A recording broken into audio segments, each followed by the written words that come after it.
Good morning, students. Welcome back to our Maths 1 online teaching session. As you know, we have finished with chapter number 5, that is linear equation in two variables. Today, I'll be starting with the second chapter, that is real numbers. A new chapter, many new concepts. Let us start with revising few concepts which you have already learned. Okay? To start with, I have written here set of natural numbers. Yes, I hope everybody knows how to define natural numbers. Natural numbers are those numbers which starts from 1, 2, 3 till where? Till infinity. Yes, so the set of natural numbers are those numbers which starts from 1 and they are till infinity. Then we have also learned W, which means set of whole numbers. What are whole numbers? Whole numbers are those numbers which starts from 0. Correct? It starts from 0, 1, 2, 3 till infinity. I hope till now you must have understood the basic difference between natural number and whole number. Whole number starts from 0 while natural number starts from 1. Right? All this you have learned. Then you have also learned what are integers. Before I start with the definition, it is as easy as numbers on a number line. Now you know that on a number line we have 0, positive numbers to the right side till infinity and negative numbers to the left side till infinity. Right? So what are integers? Integers are positive numbers, negative numbers along with 0. Okay? Then Q is a set of rational numbers. This also you have learned in 8th standard. Rational numbers. I hope you remember. What are they? They are fractions. Yes, P upon Q. Now have you ever seen a fraction with denominator 0 like 7 upon 0? No, because that is not defined. So whenever you define a set of rational numbers, it is defined in this way, that P upon Q such that Q, the denominator, P and Q are integers of course, and Q, the denominator, should not be equal to 0. This is very important thing, that P and Q should belong to integers and Q should not be equal to 0. Okay? Then I come to the chapter which I want to teach you today, that is real numbers. First thing that you should understand, that real numbers are denoted by the letter R. Okay? Then what are these?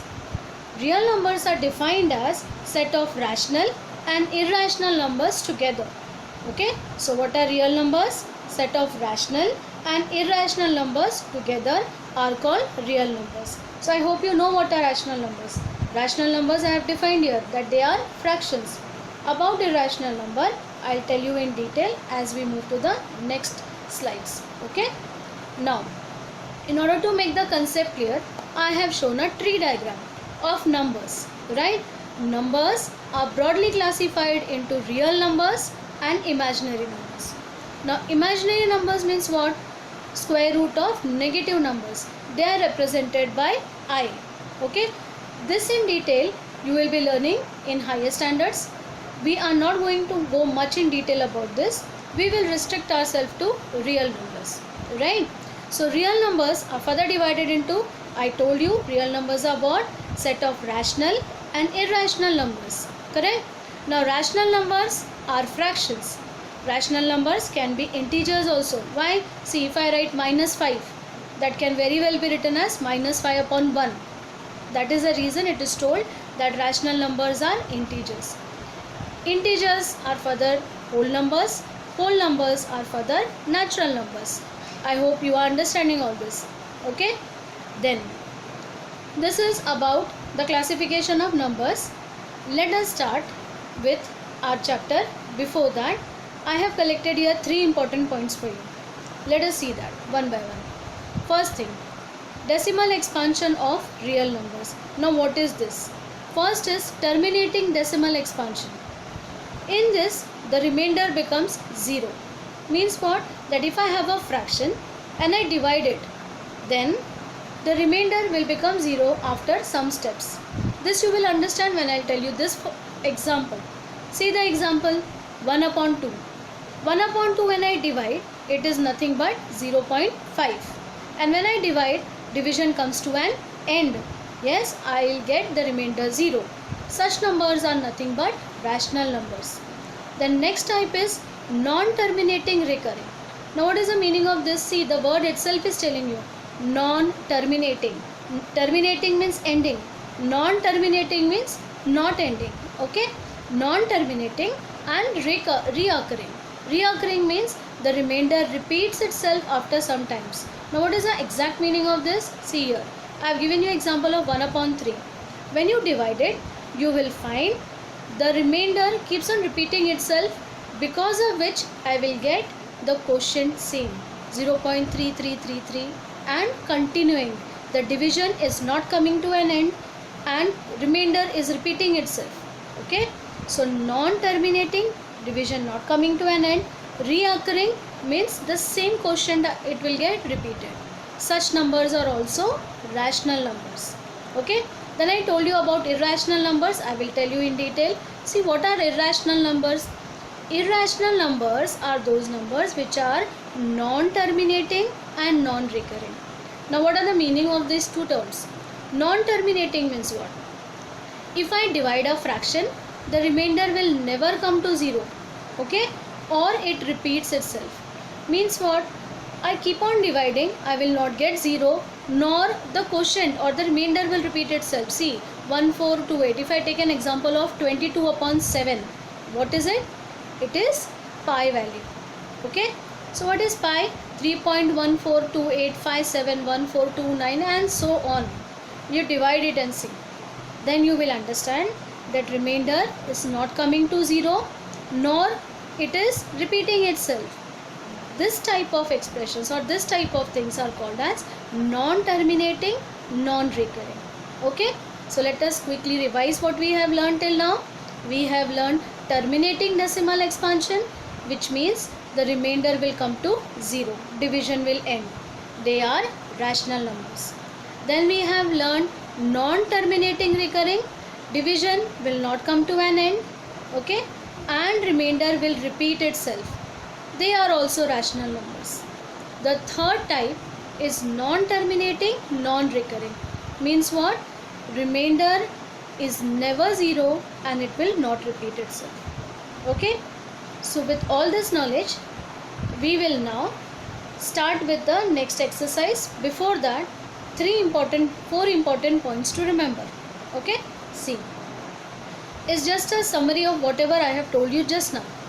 The first point is decimal form of any rational number is terminating and non-terminating. Recurring, which I told you just now. Two examples, 4 upon 5. When you divide this, you will get 0.8. Division is coming to an end, right? So it is terminating. Non-terminating means what? The same example I have taken here, 1 upon 3. So 0.333. It's non-terminating. Correct? Division is not coming to an end. Okay, now these 2 points which I have written here are important for solving the practice set sums. Now what are they? If the prime factors of q are of any combination of 2 or 5, then the decimal form of the fraction p upon q is terminating type. Without dividing any fraction, just based on this property, I will decide whether it is terminating or non-terminating and reoccurring. I'll again explain this property. Just listen. Prime factors of q. Q means the denominator. When I factorize the denominator, if it is in the combination of 2 or 5, this is important. It should be in the combination of 2 or 5. Other than this, any other combination, it will be non-terminating and reoccurring. I hope you are understanding it. You will understand it better with the help of an example. See the fourth point. If prime factors are other than 2 or 5, then its decimal form or expansion is non-terminating and reoccurring. Okay, so based on these 2 points, let us start with practice set 2.1. So this is the first sum. Classify the decimal form of given rational numbers into terminating and non-terminating. Okay, now see this, how it can be done. The first question is 13 upon 5. Just now I have told you a property that what are the steps for this? You have to first factorize the denominator. What is the denominator? 5. 5 itself is a prime number. It cannot be further factorized. Yes, but it can be written as 1 into 5. Yes or no? I am not changing the denominator at all. It is 5, and 5 can be written as 1 into 5. Okay, so 1 can be written as 2 raised to 0. Now why 2 raised to 0? Because laws of indices what we have, any number raised to 0 is 1. So what is done in this? 1 is written as 2 raised to 0. Okay, and this 5 is written as 5 raised to 1. See, again the question does not change here. I told you the property that we want it in terms of 2 and 5. That is the reason this 1 is being transformed in terms of 2. That is 2 raised to 0 into 5 raised to 1. Okay, now it has come in the form of 2 and 5. Since the denominator is of the form 2 raised to m into 5 raised to n, the decimal form of the rational number will be terminating. Don't worry at all, it is not difficult. Again see the next sum. See, it's 2 upon 11, correct? Again it is 11. 11 can be written as 1 into 11, correct? Now this 1 I can write it as 2 raised to 0 as I have written here, but it is not going to help in this. Why? Because even though I write this as 2 raised to 0, I don't have combination of 5 with it. I have some other number other than 5. That is 11. Okay, I hope you are understanding it. So no need of changing it to anything. You just write, since the denominator is not in the form of 2 raised to m into 5 raised to n, the decimal form of rational number will be non-terminating and reoccurring. I hope you are understanding it. See, what are the steps in this? Factorize the denominator. Okay, so factorize the denominator, which is whatever is the denominator given, you factorize it. Okay, if it can be expressed in form of 2 raised to m into 5 raised to n, then you conclude it is terminating. If it can't be expressed, then you conclude that it is non-terminating reoccurring type. Okay, see, it will become more clear when I take 2 more sums. Don't worry, it is easy. Let's see these 2 sums together. Okay, see this. It's 29 upon 16 and 17 upon 125. Now the denominators are quite big numbers which can be factorized, and I told you I want the prime factors. So let us factorize 16. 16 can be factorized as 2 into 2 into 2 into 2. How many times? 4 times, correct? 2 2s are 4, 4 2s are 8, and 8 2s are 16, right? Into 1. I have written it into 1. Now see this 125. 125 can be factorized as 5 into 5 into 5. 5 5s are 25. 25 into 5 is 125. Here also I have written 1. Now try to understand this. I have told you that when it is 2, I want a combination of 5. That is the reason this 1 is transformed as 5 raised to 0. When I already have 5, I want a combination of 2 with it. This one is transformed as 2 raised to 0. Now I hope you are understanding it. Depending on what you have after factorization, if you have 5, then that 1 is to be transformed as 2 raised to 0. If you have 2, then that 1 is to be transformed as 5 raised to 0. But why like that? Because I want a denominator in form of 2 raised to m into 5 raised to m. Other than this, if you have any other number, no need to transform it. Okay? I hope it is clear. Yes? See this. 16 is written as 2 into 2 into 2 into 1. Okay? I can't see any 5 here. That is the reason 1 is written as 5 raised to 0. And then I will conclude it is in the form of 2 raised to m into 5 raised to n. Therefore, the decimal form will be terminating type.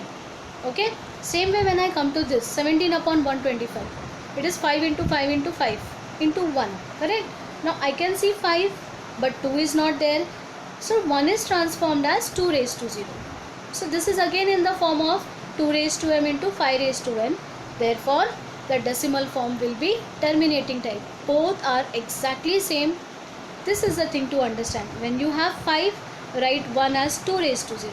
When you have 2, write 1 as 5 raised to 0. Now at least I hope the concept is clear to you. Okay, let us move to the next question.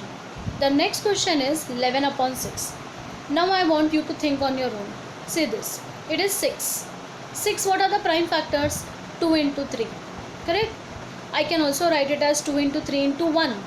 And that 1 can be written as 5 raised to 0. But see this. 3 is an extra term. It should only be in the form of 2 and 5. I can see an extra term 3 written there. That is the reason I am not writing here 5 raised to 0.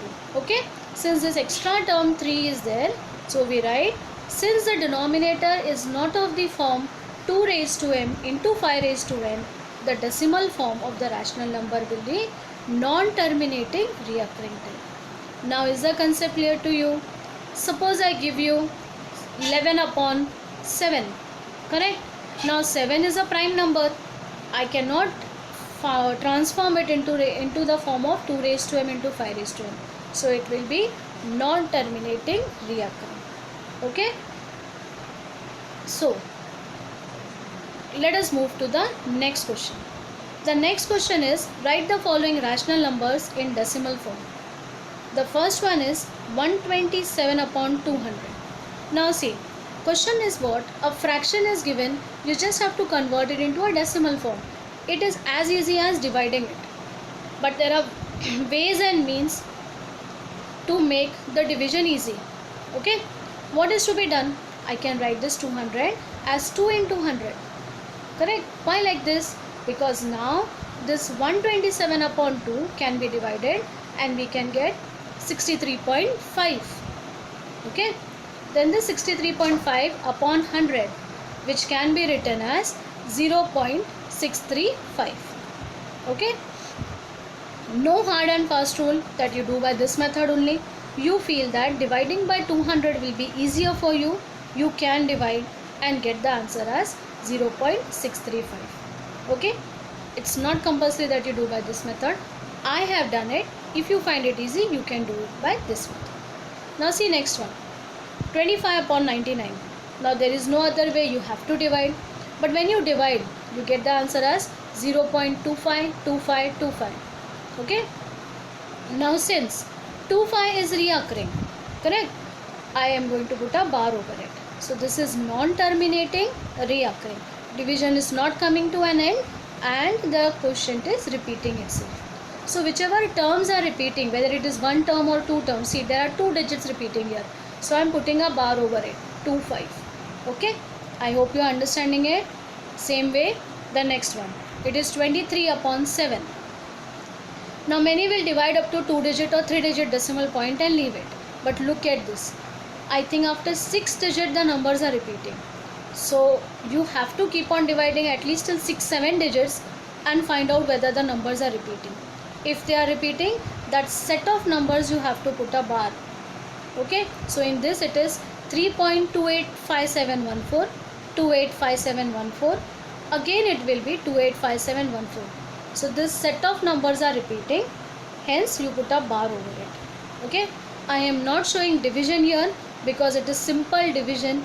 I hope everybody will be able to do it on your own.